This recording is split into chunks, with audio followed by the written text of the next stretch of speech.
Hello, and welcome to the Hypno Travelers on the Magical Psyche Highway podcast. That's right. Your host and tour guide is Scott Prevett, a healer, hypnotist, and a magician. And your bus driver is Jason Gobelli, also a hypnotist, an entrepreneur, and a spiritual guide. Disclaimer, neither Jason, Scott, or any of our guests here today are licensed professional psychologists or psychiatrists. So please don't make any changes to any medication or treatments that you are currently on based on the conversation that you hear here today. Just hop on the bus and enjoy the ride. Trip with us on the Inner Revelation bus. That's right. Welcome to the Hypno Travelers on the Magical Psyche Highway. My name's Jason Gobelli. We got Scott, and we got a great guest here today. We got Anthony Gitch. Anthony, you inspired us to start our podcast, so we're really excited to have you here. So welcome to the show.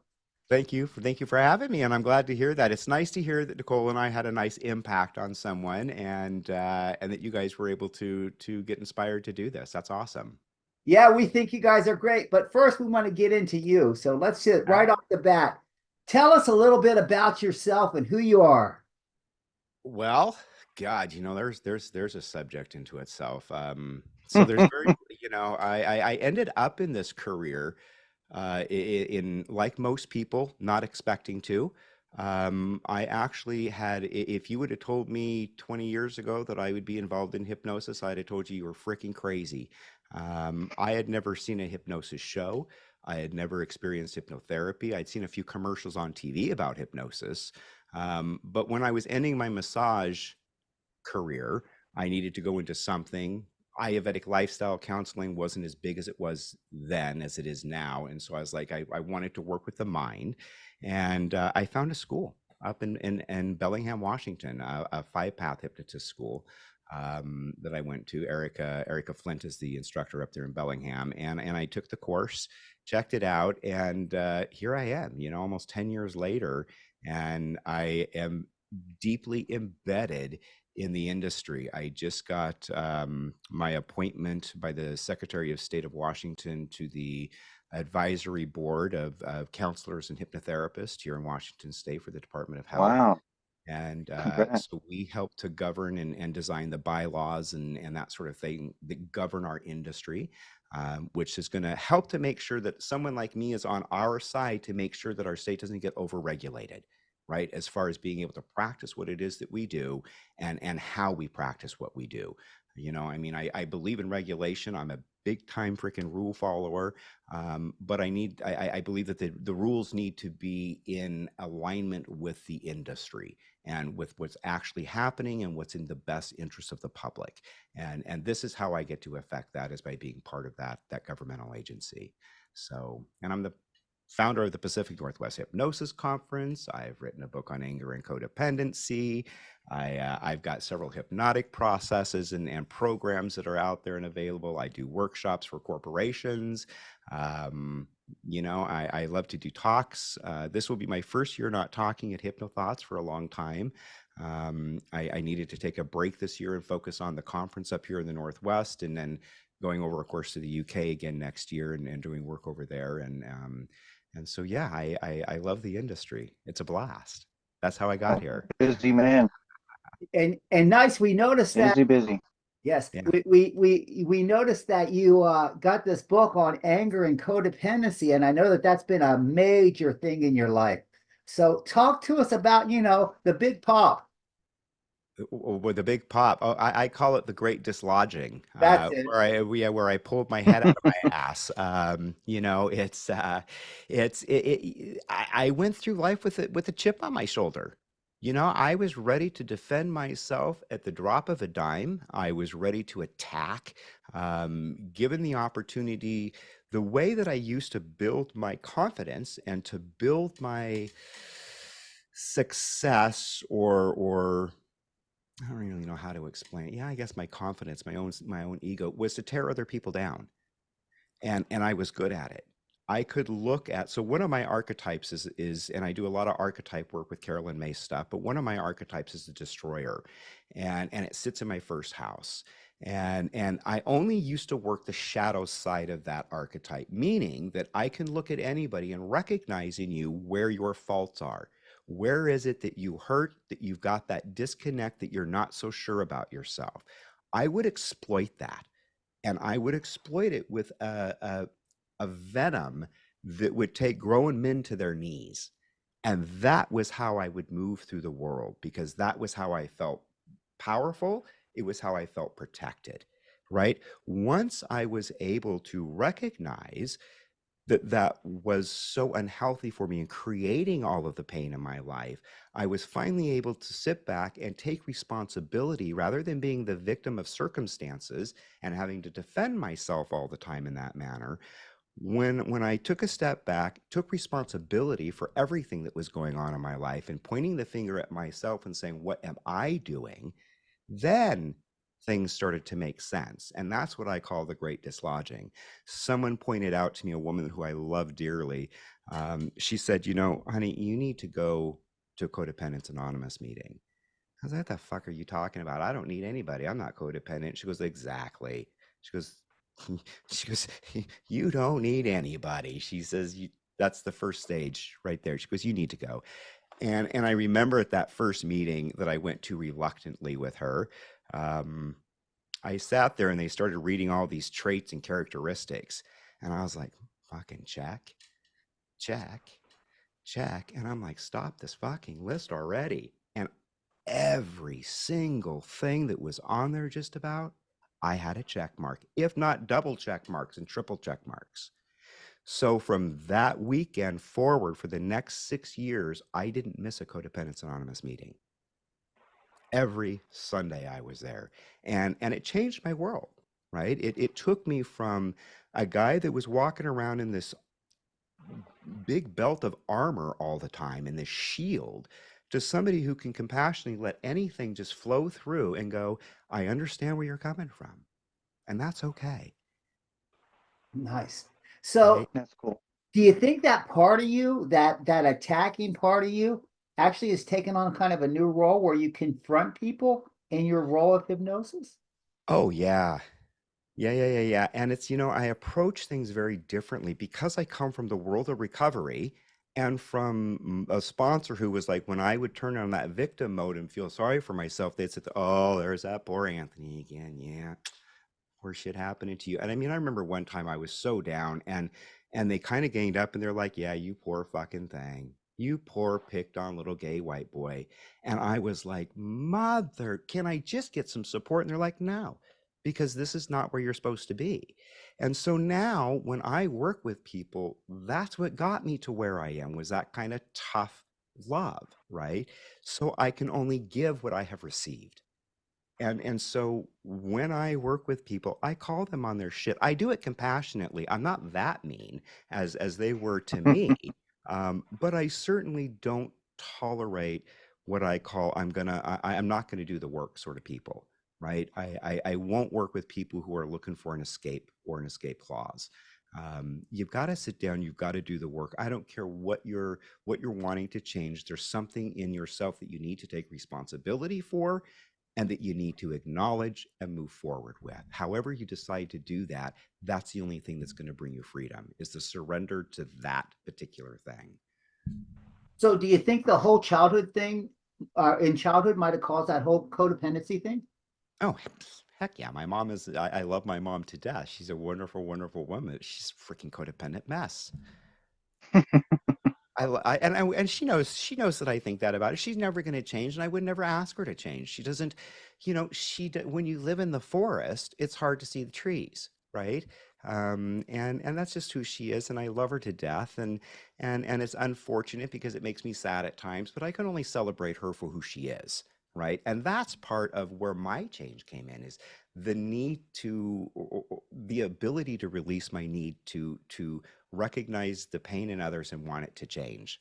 They need to want it to change, right? Otherwise, it's me carrying that shit around for them, and that's not my responsibility.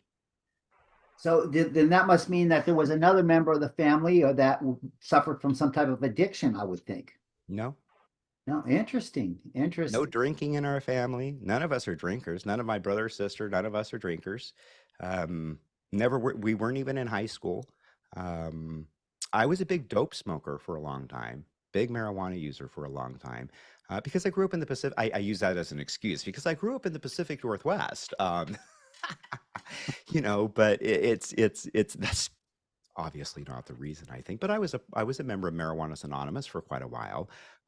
There at the beginning of my recovery stage, and then when I really recognized that it was the codependency that was driving the need to self-medicate, when I took care of the issue, which was the codependency and the anger that was revolving around that, I didn't have a need to smoke. That So just went when away. so when did you have like this aha moment that, hey, you know what, I'm really going to be able to help people and help change lives for the better? Oh, I would say that came about 3 years into recovery for me. When I started, I took, so I had been a Tellington Touch practitioner, or took a Tellington Touch class back in 1989, which is an energy healing class, done mainly with animals. I was always very involved in the animal industry. Um, and so I knew about energy work. I believed in it. I still believe that someday I will be able to telepathically move something. I just got to focus hard enough. But I believe in that kind of thing. And so when I met Karen, the woman who changed my life, she was a healing touch practitioner and a trainer. And so I took that class, and when I went out and I did my case studies and I got to experience the work that I was able to facilitate, I don't, this is where I have to really make sure that people understand. I don't do anything. Energy practitioners do nothing. They're nothing but conduits, right, to what your belief system and structures are. Right? It's not for me to dictate how things work in your body. It's for me to provide the energy and the conduit to make that flow happen, right? In a more direct way. Now, it is for me when I'm working in the quantum area to go in and direct things and move things around. That's what my responsibility is. And I think I kind of got off track of the question. But anyway, I believe in all that kind of stuff. And that's what kind of led me here. What was the question again? I got lost. That aha moment. Oh, yeah, that aha moment came when I was doing my case studies with the energy work. With the case studies I had, and just seeing the changes they were experiencing and feeling the physical experience of that work. I've left handprints on people's bodies for up to 3 or 4 days after the work, and I haven't made physical contact with them. I had a husband come at me one time asking me what the hell I did to his wife, because there were handprints on her back in 3 different areas, where I had been running energy, and they were there for several days. And he was pissed. Wow. Um, so I really believe in that kind of stuff. And that was my aha moment. That was the biggest part of it, was right there. Sorry, I get lost in my When you piss off the uh, husband, you might have to carry a gun. yeah, no, I don't do I'm that. just, I'm just Anger always kept me from doing that, because I'll tell you what, I was one of those, I grew up shooting guns. I don't have anything against guns. My brother's got a freaking arsenal of them. Um, I made sure that I got rid of mine because I knew I had an anger problem. Probably so a good idea. Yep, yep, yep. so get that. So your hands are everywhere. So you do hypnotism to heal people, and you do all kinds of things, but also you have some fun. You do some things on the street too. Tell me about how you're hanging out with these guys on the street and doing this street work. So it's only happened a few times down on Alki Beach and here in Seattle. Jim Kellner runs this group, the Seattle Street Hypnotist, and it's just a group of people who go out and on any given Sunday during the summer or whatever, they go down and they do street hypnosis. Now, the main part where I got involved with kind of the street stuff was every Sunday at the farmers market. My friend Stephanie and I would host a booth, and so we would do hypnosis on the spot with people. I would do a lot of mentalism games. Can I read your thoughts, sort of thing? And so I incorporate mentalism into what I do. I have a lot of fun with it. So even when I go out with the street folks, I'm more of the mentalist that's in the group. Nice. Right? I had That's my cool. first experience doing stage stuff, we'll say, with that hypnotist lady, or that lady hypnotist. Oh my God, I can't believe Marina is her name. Anyway, I went to one of her shows at the University of Washington, a college show, and she, without pre-warning me, called me out for being in the audience. We've got another hypnotist here in the audience, and he's going to come up here today. And that was my first experience hypnotizing a line of people on a stage.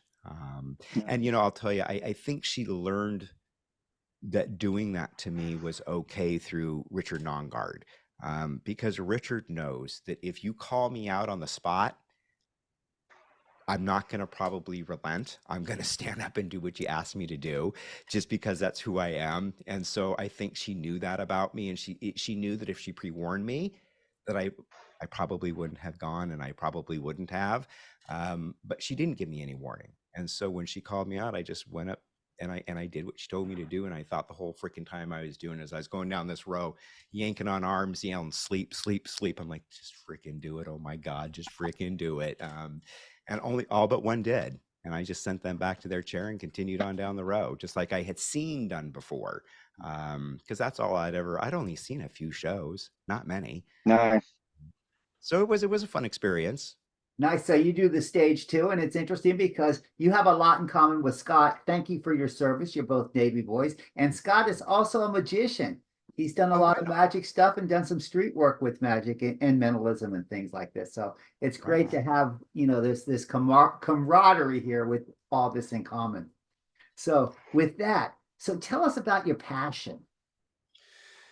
Boy, right now, it's really developing my new programs for the year. I am moving away from individual work. Not that I'm not going to be offering it, but I'm moving more towards the corporate end of things and not doing hypnosis. It's hypnosis and mentalism stuff, but it's creating loyalty, employee loyalty for large companies, small companies. And I've got a workshop that I have been really refining down that helps to bring in the power of the mind so these companies can create more self-motivated, sustained self-motivated employees who are able to be more inspired problem solvers and better team communicators. By having the ability to do that, you build a better brand loyalty. You build a more loyal employee. When you have a more loyal employee, you've got a bigger brand, right? You've got more brand loyalty. Fits into every industry. Right. And so I've developed this, I'm really proud of it. I'm just really developed this talk down. It's called Your Mind, Use the Tool or Be the Tool. That's the class I've been teaching for quite a while, but I've refined it down now to this corporate kind of thing. And so that's what I'm real excited about, and all the work that I'm doing, with the Board of Health thing or the Department of Health thing. I'm working directly with the Assistant Attorney General of Washington State. And we are, so I'm getting to meet some influential people. I'm emceeing at the Greater Chamber of Commerce for downtown Seattle, because I'm a member of the chamber, and so I get to do one of their things. That's about 250 big corporate people I get to be in front of, from Expedia and these larger organizations. I've got an in with Whole Foods Market as far as working with their folks. And so things are starting to develop. I think this is going to be a big year for me. I'm hoping it is, and I'm working on a couple books on the side. So we'll see what happens. I've got a lot on my plate, but I'm excited about it. Awesome. So you're getting involved in politics now. You're going to run for office soon? I almost ran for office this year for Seattle City Council. I was very close. If there was going to be, and this is going to piss some people off. If there was going to be another far ultra fucking bleeding heart liberals on the goddamn council, I was going to flip. I'm tired. Anyway, we'll just stop there. No need to stop. No need to worry about pissing anybody off here because we enjoy that kind of thing. So yeah, go ahead. I just ultra liberalist, bleeding heart liberalist. I'm so over them these days. They destroy our country. Yeah. Seattle used to be such a freaking amazing place.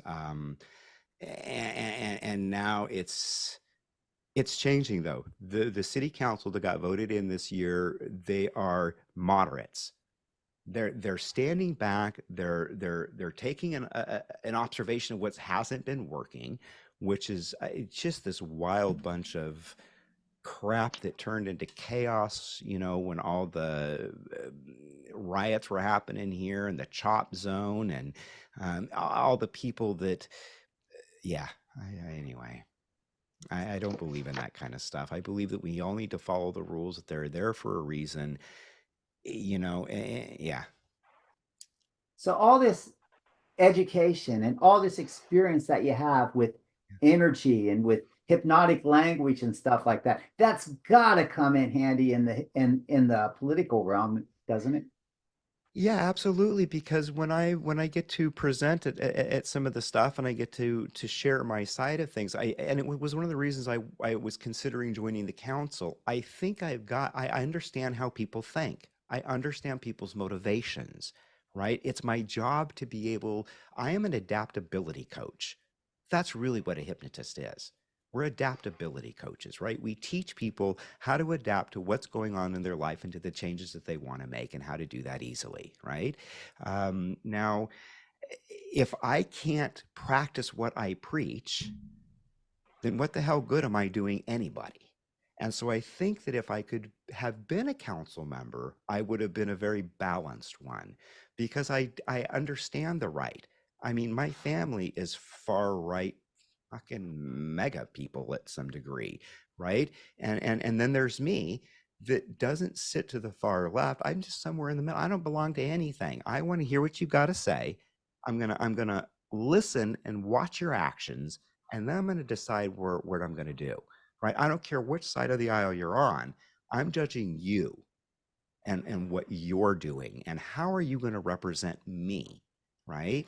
And so, yeah, I think I would have been a really balanced member. I think that any of us that are in this industry that are always looking to better ourselves are also potentially good at being involved in those sorts of things because we are observers and we're open to feedback.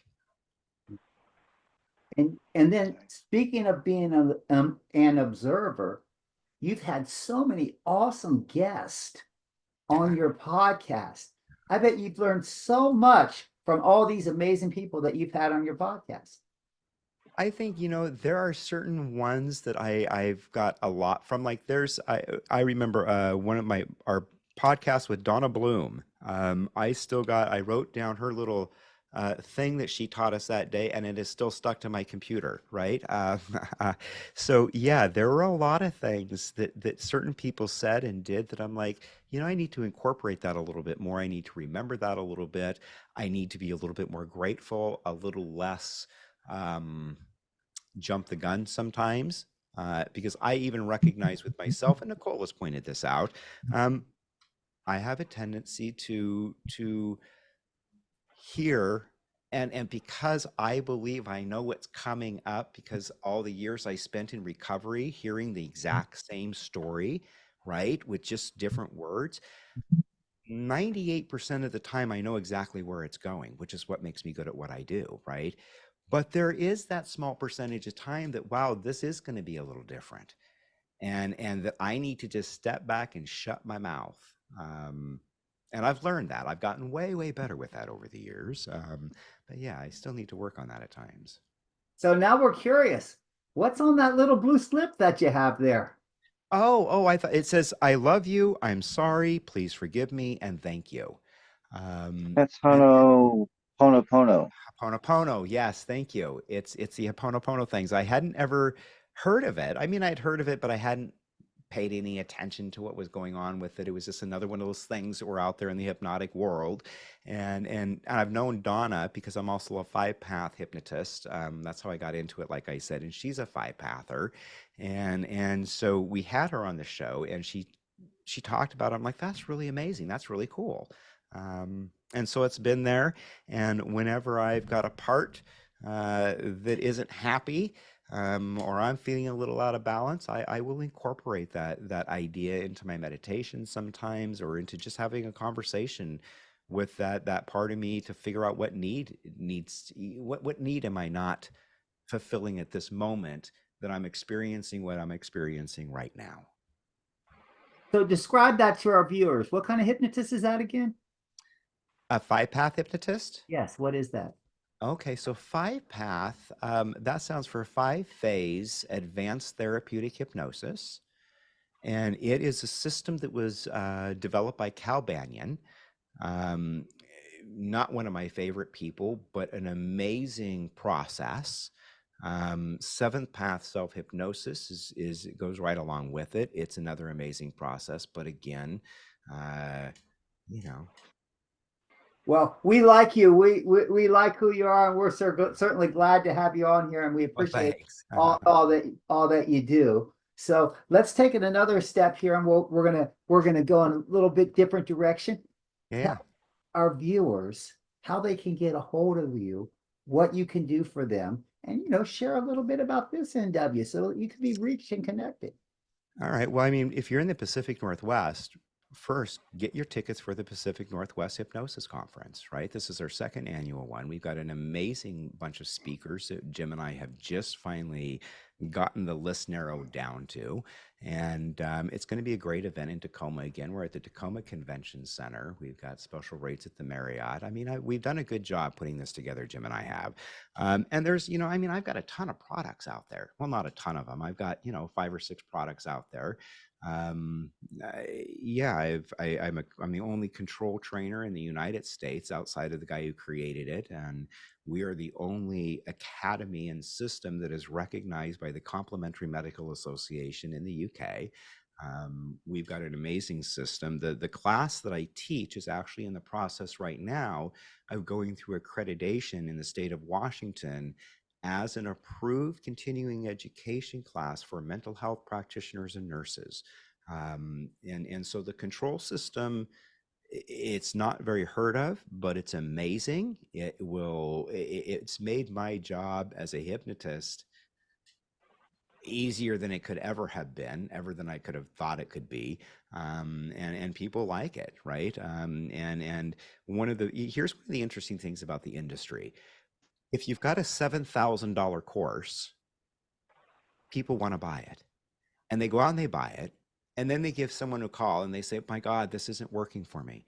So they're upset that they spent the $7,000, but then that person that they took that course from sends them another course that they're going to build on this one for another $4,000. You're going to be able to get all this other stuff. And so they spend another $4,000, right? And they still don't get what it is that they want, or they still don't start to practice. And it's odd because we only charge about, I don't know, $1,200, I think is what we charge for our training.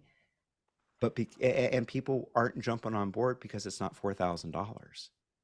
Right? It's very bizarre, the industry that we work within, and the magnet, the starstruckness that people are taken by these folks that are selling these amazing programs. And I always think to myself, do you know that they're not practicing hypnosis? They're just selling shit to you. They don't. So how do they know that this is working? What they're doing is working, but they're not doing what you're trying to do. So why are you trying to continue to makes no sense to me, but it is interesting. We've had that talk a lot of times within the academy. Should we raise our prices to $5,000-$6,000? Right? And we're like, no, that's not who we want to be. We want to have good quality therapists because, one of the things that we do, which is very different, is you are required to do case studies. You got to do 5 case studies applying only the system as we teach it. And then you go through a 2-hour review and we decide whether or not you are part of the team. We're not a family, right? And the reason we designate that as not a family, we're a team, is because family, you got to love family. We're a professional team. We're here to win, right? And that's how we approach things, right? We can, and it really delineates the professionalism that we offer within our system from, I think, other organizations, just because of the support that we offer. We have monthly meetings, 3 hours long, and we give you additional information every single month. And there's no other academy out there that does that as part of your training. So yeah, we're pretty proud of what we do. We wish more people would jump on board. We just, I'm not a marketer. That's the one thing I'm not, is really good at marketing. And it shows in some of this stuff sometimes. And so if you're out there and you're listening and you're watching, that's what you've got to pay attention to, is getting heard by the right people. For me, it's local stuff through the Chamber of Commerce. I MC their programs. I'm a member. I get involved in all the networking stuff. And so, that's where I build my stuff, because I'm better live and one-on-one than I am in a picture with what it is that I do. Nice. So what's your web address so we can put it on the bottom of the screen and let It is excelhypnosis.com, excelhypnosis.com. Nice. And Scott and I both have been on your site, and we find that it's interesting that you even do physical stuff, IBS and things like this. So talk to us about that. So that's really kind of, when it comes to the individual work, I specialize in a lot of gut issues. And it's because it's really close to my heart, because I had family members that were dealing with it. And one of my nieces, it was ruining her life at a young age. And so after I learned the control system, I had already applied some other hypnotic techniques to her, and it didn't necessarily, she didn't have any of the changes that we were looking for. So when I had to do my case studies with control, she was one of the first people I went to, and we did it via Zoom, and one session, it was done. We went through all of the process, but one session, that one tiny little thing that I learned that is so simple, changed everything in my whole hypnotic career, actually. And it's, it's not magic. It's not something that we all don't work with. I'm sure we all know what ideomotor work is, right? And so what we're doing when we're doing control is primarily ideomotor work, but it's done with any one of the 5 senses that the client is able to work with. And we determine that through another process, right? So it's a lot of fun for the client, because we play a lot of what we call imagination games. And in the process of these imagination games, we get to learn how the subconscious mind likes to communicate, right?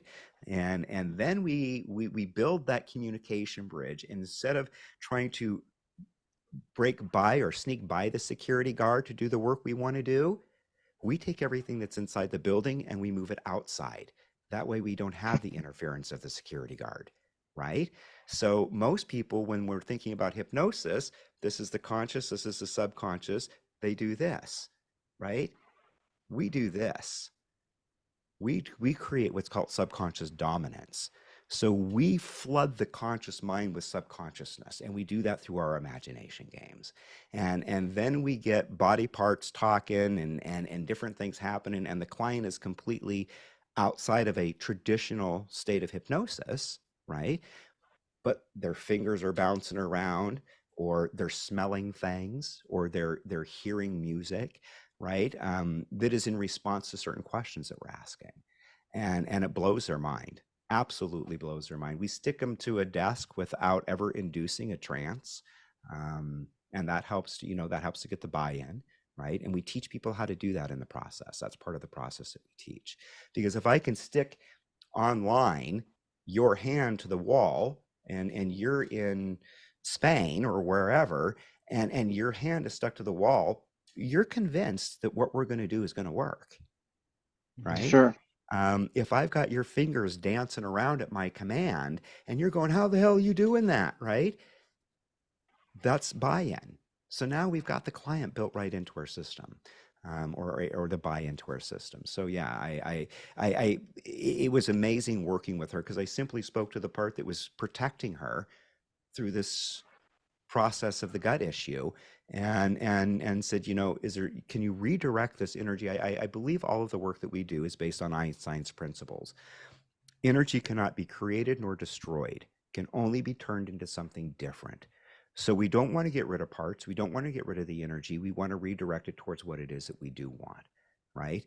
And so I spoke to the part of my, can you maybe, let's direct your energy towards being the director of fun, right? And more exploration of stuff. And is that something you're willing to do? And we got a yes response. Great. And at the end, I'm like, how are we going to identify really that this is going to be a good choice, right? The foods that she wants to try, because she couldn't eat almost anything. Grapes would send her to the ER. And so I asked the subconscious to salivate when she was reading a menu or looking at food that in the past would have created a problem that was now safe to eat.